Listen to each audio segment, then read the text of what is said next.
À quel moment, vous, Denise, vous vous êtes dit qu'il fallait parler, qu'il fallait raconter et qu'il fallait transmettre ce que vous aviez vécu? C'est au moment, bien sûr, où je suis revenue, mais c'est surtout au moment où des camarades ont été choisis pour la sélection à la chambre à gaz, sont montés dans les camions qui les amenaient à la chambre à gaz. Et ils nous ont crié: si jamais vous vous en sortez, racontez. Donc c'est par rapport à mes camarades, mais par rapport surtout à ma famille, mon père, ma mère et ma grand-mère, qui sont morts dans les chambres à gaz d'Auschwitz, que c'était un, un devoir pour les quelques rescapés de, de transmettre et surtout de transmettre aux jeunes. Dès que vous êtes sorti, vous avez pris un cahier et vous avez écrit. Oui, j'ai pris un cahier d'écolier et qui, paradoxalement, s'appelle L'avenir.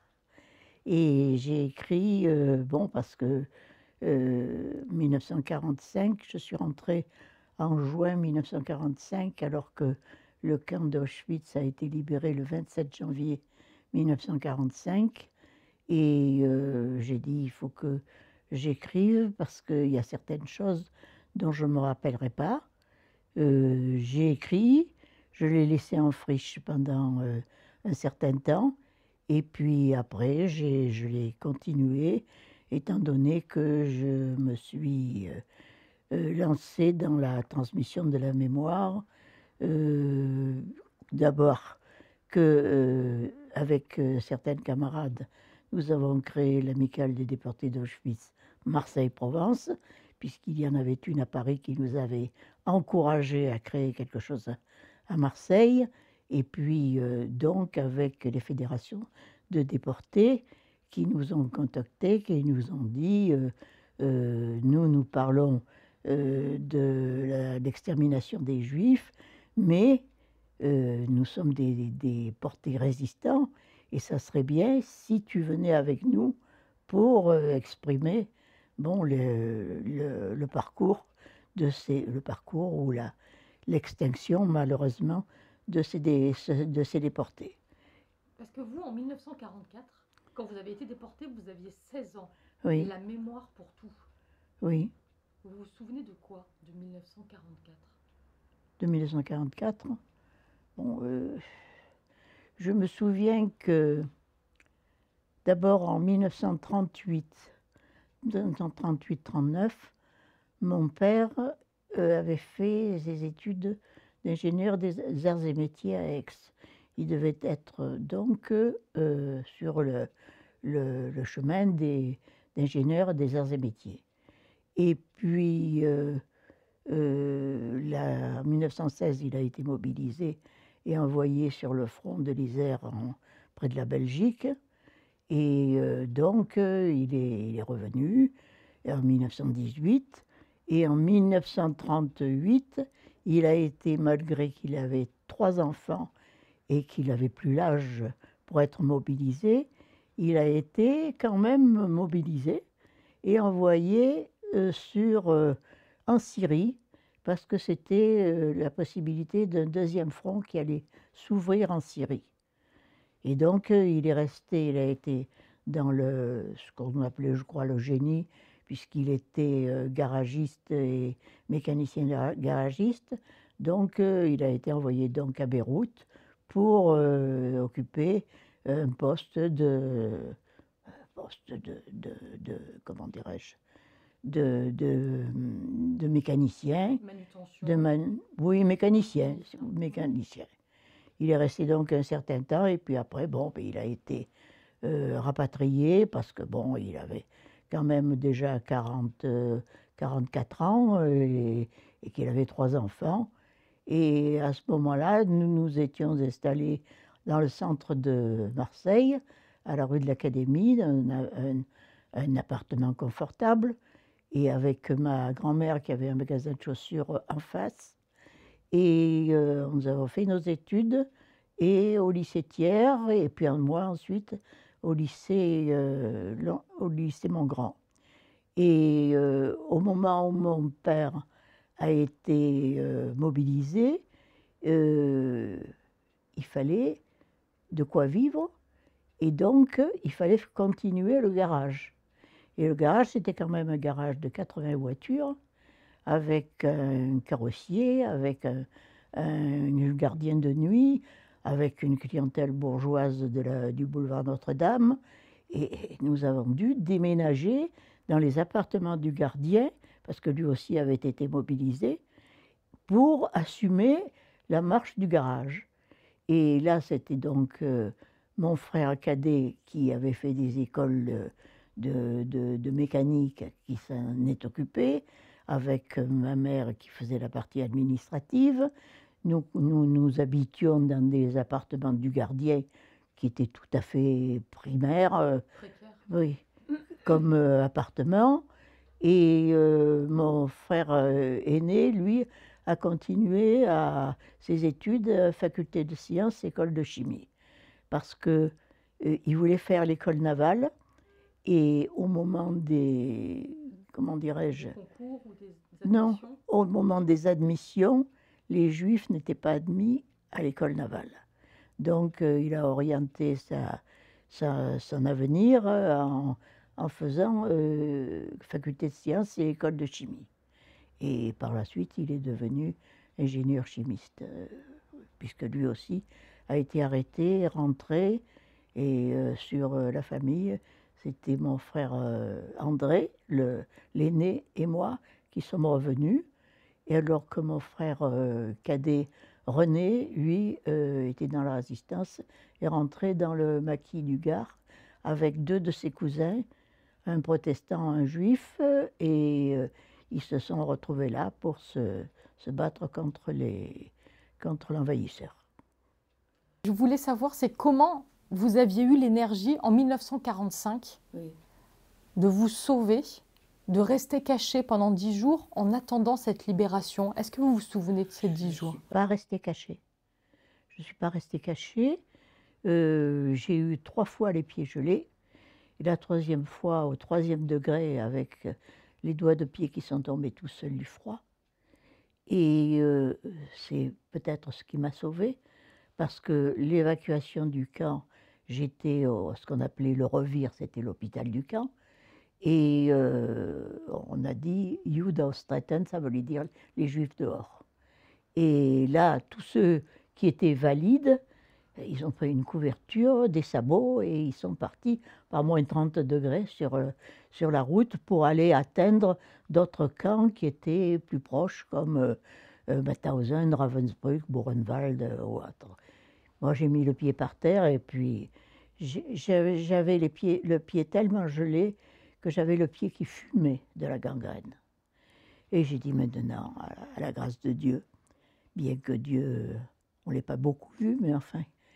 Et je me suis recouchée, et on est resté peut-être 2 jours dans un no man's land, dans cet hôpital du camp, avec une infirmière qui était une détenue et qui m'avait fait fond.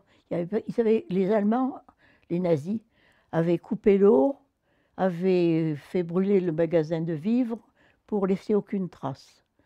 Et ça a été celle qui était infirmière du camp des femmes qui ont décidé qu'elles allaient s'occuper des survivants. Et donc, j'ai eu une infirmière, je ne me rappelle plus son nom,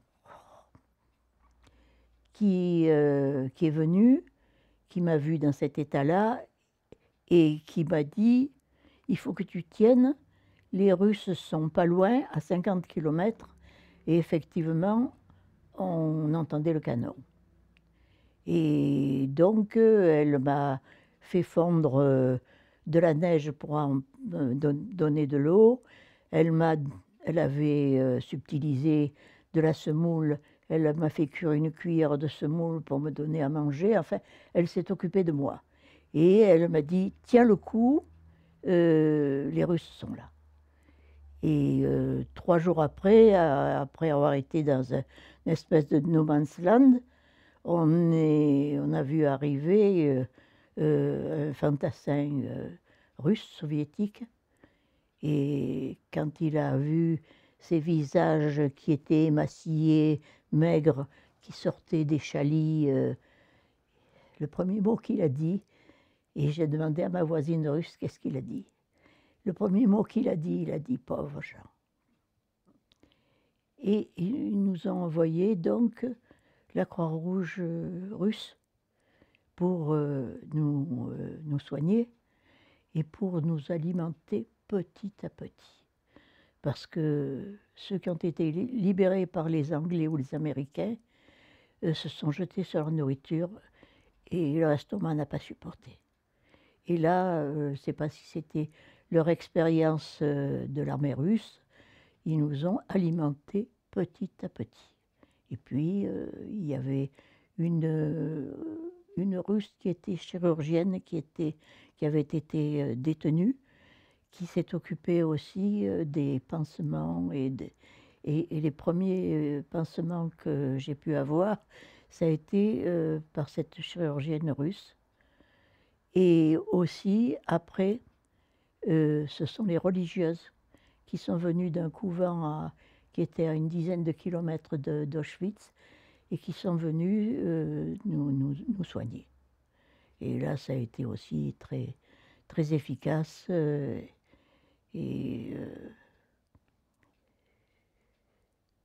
C'est avec beaucoup, comment dirais-je, de gens. Moi, vis-à-vis de. Elles ont eu beaucoup de gentillesse vis-à-vis de nous, mais moi, je leur dois beaucoup parce que. Ça a été comme si on avait eu des mères qui nous soignaient. Oui. Et puis, les médecins qui avaient été détenus ont dit, bon, ben, nous sommes un peu rétablis et nous allons nous occuper maintenant des déportés, des femmes, des hommes, enfin, voilà. Denise, vous avez passé combien de temps, vous, dans le camp d'Auschwitz? Je fais partie du convoi du 24 mai 1944. J'ai été libérée le 27 janvier 1945 et j'ai été rapatriée le 6 juin 1945. C'était pas transportable. Parce qu'il y a eu comme des gens comme Primo Levi qui ont été, qui se sentaient de retourner chez eux par tous les moyens, des camions, des trains, et des trucs comme ça, quoi. Et qui ont pu rentrer chez eux parce qu'ils avaient quand même la capacité physique de le faire, tandis que moi, je marchais avec des béquilles. J'ai eu un médecin de la Croix-Rouge polonaise, les choses sont bizarres, qui est venu à la rescousse, à la libération des déportés. Et il est venu à côté de mon chalit parce qu'il y avait une Polonaise qui avait reçu des balles de revolver dans la cuisse. Et elle lui a dit, à côté, il y a une petite Française qui a les pieds gelés. Et il s'est tourné vers moi, et dans un français impeccable, il m'a dit, j'ai fait toutes mes études de médecine à Paris. Et qu'est-ce que vous avez? J'ai dit, j'ai les pieds gelés. Il m'a enlevé les bandelettes en papier, ça fumait, c'était la gangrène. Et il m'a, avec des pinces, sorti comment on appelle ça, les morceaux d'os qui me causaient la gangrène. Et il m'a sauvé du fait qu'on ne m'ampute pas le pied. Et à chaque fois qu'il était en mission à Birkenau, à Auschwitz, il venait directement me voir. Et même c'était lui qui m'a fait passer une lettre pour des amis de la famille, des amis catholiques, parce que je ne savais pas, mon frère cadet, s'il si ça n'était sorti. Donc j'ai fait envoyer à des amis catholiques de ma famille. Et ça leur est parvenu, et j'ai dû retrouver la lettre d'ailleurs. Et la lettre de mon frère qui, lui, André a fait Auschwitz, Mauthausen, Ebensee, les mines de sel. Et il a été libéré par les Américains sur le bord du lac de Constance.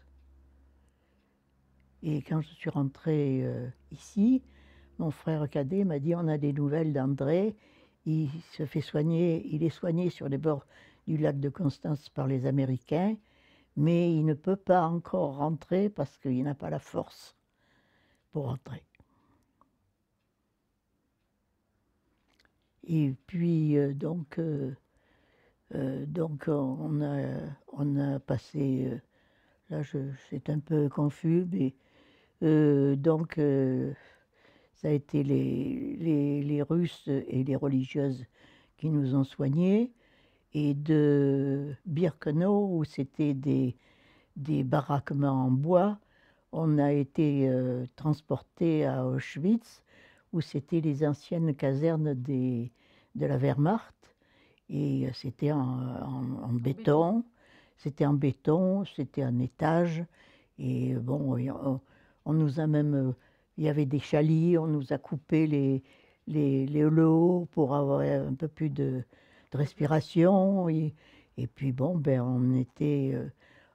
on a commencé à revivre, parce qu'on nous a nourris petit à petit, parce que il y avait l'après-midi une animation avec des gens qui racontaient des histoires en yiddish. Moi, je ne comprenais rien parce qu'on n'a pas parlé le yiddish, on parlait le provençal, nous, à Marseille. Hein, mais enfin, il y avait de l'animation, et puis il y avait, je me souviens qu'il y avait un titi parisien qui transportait les dames sur son dos pour aller soit se faire soigner à l'infirmerie, soit parce qu'il y avait une animation avec des joueurs de violon et autres. On réapprenait à vivre. Voilà. Oui. Est-ce que des fois, est-ce que souvent, ou est-ce que tout le temps, vous repensez à cette année 44, à ces mois passés dans le camp? Je pense beaucoup. Et puis, bon, ben, c'est vrai que nous restons 3 à Marseille, anciennes détenues, mais cocassement, disons, on ne parle que des moments drôles. Parce que, par exemple, un soir, pour la Noël, il y avait les Polonaises non juives qui recevaient des colis et qui festoyaient. Qui étaient dans le camp avec vous? Qui étaient dans le camp ou dans le revire, je ne me rappelle plus. Et pendant qu'elles festoyaient avec 2 autres camarades, on a imaginé le réveillon. Donc, et qu'est-ce qu'on va manger? On va manger du foie gras, on va manger si on mange. Et comment on va s'habiller? Eh bien, on va s'habiller, toi tu auras une robe en soie, toi tu auras une robe en taffetas et tout, et qui on aura comme Friend Boys? Oh, ben, il y avait Clark Gable, Tyrone Power et tout. Et on a passé, pendant que les autres festoyaient avec les victuailles, nous on a passé la Noël en imagination. Mais ça nous a fait du bien. Je pense qu'il y avait aussi une histoire de morale qui faisait qu'il fallait tenir, il fallait qu'on fasse des projets, mais ce n'était pas toujours le cas, parce qu'on avait tellement peur des sélections. Quand on nous enfermait dans le bloc, on disait ça y est, c'est une sélection. Moi, j'ai travaillé à la Weberei, et à la Weberei, on faisait des tresses. encore j'ai eu relativement la chance de ne pas travailler dehors. C'était dans un bâtiment, on avait des tables, on avait des ciseaux et on avait des trucs, des morceaux de caoutchouc, des morceaux de tissu et tout. Et on faisait des tresses. Et on faisait des tresses. Nous avons su après que parce qu'on nous obligeait à faire au début 10 mètres de tresse et puis après 15 mètres et autres. Autrement, il y avait le SS qui passait sur la table avec son chien et qui commençait à nous taper dessus. Et on a su après que ces tresses servaient d'amarrage pour les bateaux. Je ne sais pas comment, mais enfin, c'était ça. Et encore qu'on était à l'intérieur, et bien qu'on soit relativement battu, parce que moi je me souviens d'une Hongroise qui n'avait pas fait ça, qui n'avait pas fait le nombre de tresses de métrage voulu, et on lui l'a fait mettre à genoux avec des briques dans les mains pour tenir comme ça. Enfin, oui. Il y a eu que au dernier moment, moi quand j'avais le pied gelé au 3e degré, que j'ai été versée au Zigeunerlager, c'était le camp des Tziganes. Les Tziganes, ils étaient dans le camp à côté. Quand on allait faire les commandos, on passait devant eux. Ils étaient encore habillés. Ils avaient encore des instruments de musique. Et puis, ils nous lançaient des foulards et des trucs comme ça. Et le soir, quand on est revenu du commando, il n'y avait plus personne dans le camp des Tziganes. Ils avaient été gazés toute l'après-midi. Quand il y avait des arrivages, notamment il y avait eu des trains qui venaient d'Amsterdam et de Hollande, de Belgique aussi. Quand il y avait trop d'arrivages, ils trouvaient que le camp était trop plein et c'était là qu'il a fait les sélections. C'est-à-dire que les détenus qui avaient des problèmes de santé, on en avait tous, on était tous maigres et massillés, mais les détenus qui ne servaient plus à rien, bon, ben on les sélectionnait et on les faisait passer à la chambre à gaz. Et c'est là que, quand elles montaient dans les camions, elles nous criaient « Si vous vous en sortez, racontez ». Vous suivez un peu l'actualité en ce moment? Oui. Vous portez quel regard sur Oh là l'actualité? là. En ce qui se passe au Proche-Orient d'abord, et où on s'en sort, on se demande si on va s'en sortir. Une fois, bon, il y a des tractations et puis ça persiste pas. Et puis, bon, la mentalité des gens, et c'est vrai que quand on est revenu, les gens ne nous ont pas compris. On dit, ah, vous étiez à Auschwitz, ah, vous étiez en camp de concentration, ah, vous avez beaucoup souffert. Mais nous aussi, ici, on a beaucoup souffert. On a fait la queue pour la viande, on a manqué de pain. Qu'est-ce que vous faisiez à ce moment-là? Vous ne disiez plus rien. On s'est arrêté de parler parce que les gens n'ont pas voulu nous écouter. Et il a fallu que, bon, les négationnistes, pour qu'on se dise, bon, maintenant, il y a les résistants qui ont parlé, qui vont parler dans les écoles, qui vont parler dans les lycées, les universités. Eh bien, pourquoi on n'irait pas parler, nous? Parce qu'on avait même une camarade résistante qui avait été à Ravensbrück, avec laquelle j'étais très bien. Je ne me rappelle plus son nom. Bon, c'est pas grave. Et qui m'avait dit, tu sais, nous, on va faire des témoignages dans les établissements scolaires, mais en tant que résistants déportés. Et quand il s'agit de parler de l'extermination des Juifs, on n'est pas habilité pour le faire. Et ça serait bien si tu nous accompagnais et que tu viennes parler. Et c'est comme ça que j'ai commencé à parler, et puis ensuite réunir des camarades qui étaient dans le camp avec moi, et on a fait un repas de retrouvailles, et on a dit, et pourquoi on ne fonderait pas l'amicale des déportés d'Auschwitz, Marseille-Provence, puisqu'elle existe sur le plan national. Et donc, on a dit, notre vocation, c'est de témoigner. Et on a commencé comme ça.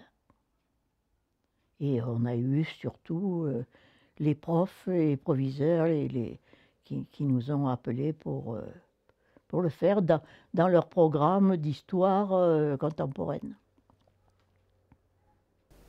Merci beaucoup, Denise, de nous avoir accordé votre énergie, votre temps, vos souvenirs, votre positive attitude surtout. Ben oui, c'est un devoir, moi, maintenant. C'est un devoir de mémoire. Maintenant, je faiblis un peu parce que, bon, je ne suis pas jeune. Mais, bon, je fais quand même... je suis présidente de l'amicale d'Auschwitz. Je fais partie, je suis... comment ils appellent, personnalité qualifiée au Mémorial des Milles. Bon, chaque fois qu'on me demande, malgré que ça me pèse maintenant, avant, il semblait que quand je faisais les témoignages, presque je me dédoublais. C'était quelqu'un d'autre qui parlait. Et maintenant que je vieillis, que j'ai doublé l'âge qu'avaient mes parents quand ils ont été assassinés, je le ressens différemment. Mais bon, c'est vrai qu'on me demande très souvent le témoignage. Et c'est bien que les jeunes sachent et qu'ils ne s'aventurent pas chez différents extrêmes, qu'ils soient de gauche ou qu'ils soient de droite. Oui. Enfin, il y en a un qui est parti, déjà, c'est déjà pas mal.